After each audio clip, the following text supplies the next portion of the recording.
میرے بھائیوں، ہم نے یہ آفر، بعض نام نہاد لبرلز، جب ہم نے کہا بیعت کو نہلایا جب مولوی صاحب آپ نہلائیں گے، ہم نے کہا ہم نہلائیں گے، جس کا جنازہ کوئی نہیں پڑے گا ہم اس کا جنازہ پڑھیں گے۔ اور اللہ کے فضل و کرم سے قرآن و سنہ موومنٹ کے لڑکوں نے، ہمارے رفقا نے صرف ضلع لاہور کے ارد گرد 236 سے زائد میتوں کو غسل دیا، ان کے جنازوں کو پڑھا۔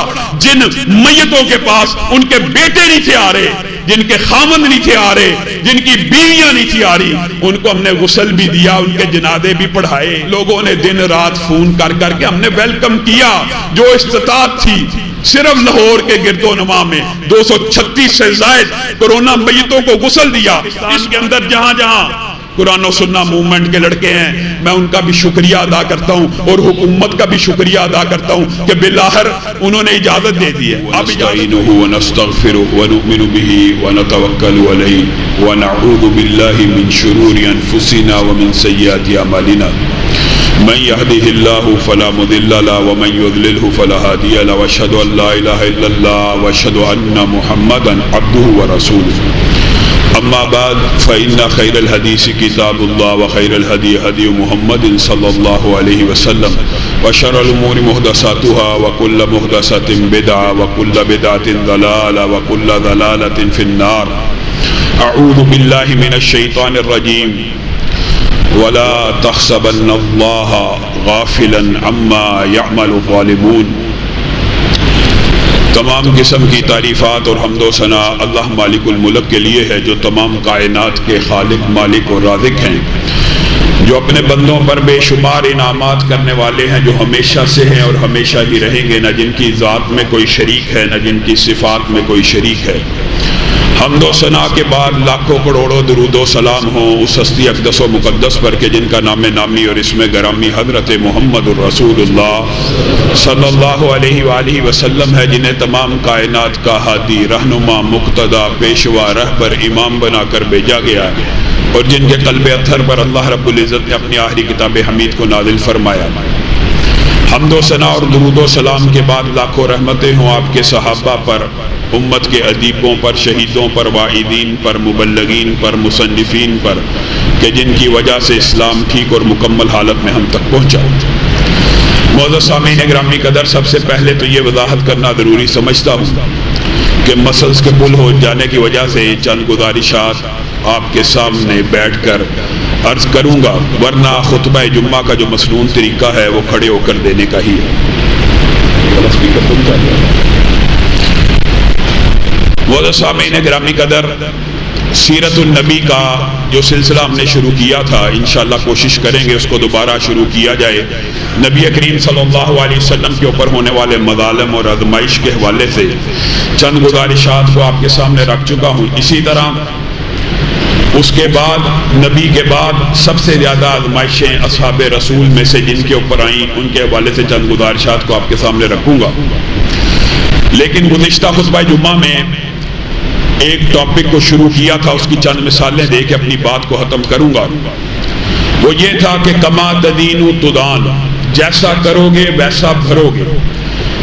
جیسا انسان ظلم کرتا ہے، دو گناہ ایسے ہیں جو آپ کے سامنے رکھے، ایک ظلم اور ایک قطع رحمی کا۔ اور قطع رحمی میں بھی سب سے جو بڑا مقام قطع رحمی کا وہ کیا ہے؟ والدین کی نافرمانی کرنا، والدین سے رشتہ توڑنا، والدین کے حقوق کو ادا نہ کرنا۔ یہ قطع رحمی کے اندر باقی رشتے بھی ہیں، لیکن سب سے عظیم رشتہ جس کے اندر انسان غفلت کرتا ہے تو اللہ تعالیٰ قانون استدراج کی بجائے قانون انتقام کو حرکت دیتا ہے، اور اسی دنیا کے اندر اس کی سزا شروع ہو جاتی ہے۔ اور ایک سزا تو وہ ہے جو آخرت میں ہونی ہے، اس کے اوپر تو آپ کا میرا عقیدہ، ہم سب مسلمان ہیں۔ لیکن قطع رحم اگر والدہ کے ساتھ ہو، اس کا عقاب بھی اس دنیا میں شروع ہو جاتا ہے۔ اور جو ظلم ہے، ظلم مخلوقات میں سے جس کے ساتھ مرضی ہو، جس کے ساتھ مرضی ہو، اللہ تعالیٰ ظلم کے بدلے میں بھی اسی دنیا میں اس کو نشان عبرت بنانا شروع کر دیتے ہیں۔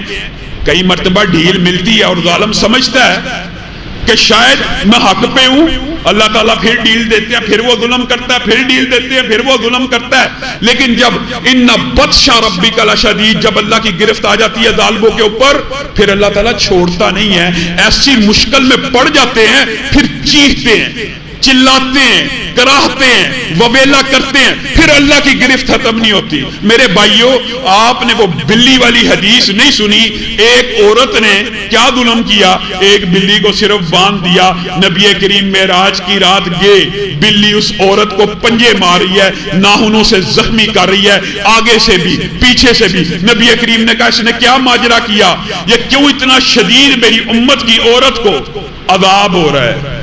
کہا یہ وہ ہے کہ جس نے بلی کو باندھ دیا، جیسے ہم پالتو جانوروں کو باندھ دیتے ہیں. بلی کے بارے میں یہ حدیث دیکھیں، اس نے صرف باندھا اور اس کے بعد غفلت کی اس کو خوراک ڈالنے میں. اگر کھلا چھوڑ دیتا تو وہ خود اپنی خوراک کا بندوبست کر دیتی بلی، اور اگر اس نے باندھ لیا تھا تو اب خوراک کی ذمہ داری اس عورت کی تھی. اس عورت نے اس کو پراپر خوراک نہیں دی. اس کے بدلے میں اللہ نے قیامت کے دن اس کے لیے یہ عذاب مقرر کی ہے کہ بلی اس کو نوچتی رہے گی، کاٹتی رہے گی، کھاتی رہے گی. اگر مخلوقات کے اندر کسی جانور کے اوپر اتنا سا ظلم رب برداشت نہیں کرتا تو جو اشرف المخلوقات ہے، جو احسن تقویم ہے، جو سب سے اعلیٰ اور افضل ہے، اس کے اوپر رب ظلم برداشت کر لے گا؟ یہ کس نے مغالطہ ڈالا ظالموں کو؟ ایک خوشی کی خبر بھی ہے، وہ بھی سن لیجئے. اللہ کے فضل و کرم سے حکومت پنجاب نے ہمارے مستقل مطالبے اور علماء حق کے مطالبے کے بعد اس بات کا فیصلہ کر لیا، ایس او پیز میں تبدیلی کر لی. ظلم ہو رہا تھا، بربریت ہو رہی تھی، اسلامی شاعر کا جنازہ نکالا جا رہا تھا. اس کے خلاف آواز کو بلند کیا جنہوں نے بھی کیا. آپ سب بھی مبارکباد کے مستحق ہیں. سوشل میڈیا پہ میرے ساتھی، میرے نمازی، میرے رفقا، میرے دوست جنہوں نے اس آواز کو اٹھایا کہ یہ جو میت ہے کرونا کی، غسل دینا اس کا بھی حق ہے، جنازہ پڑھنا اس کا بھی حق ہے، اس کو لوارث نہ چھوڑا جائے. بالآخر حکومت نے ہمارے مطالبے کو قبول کیا اور کیا کہا؟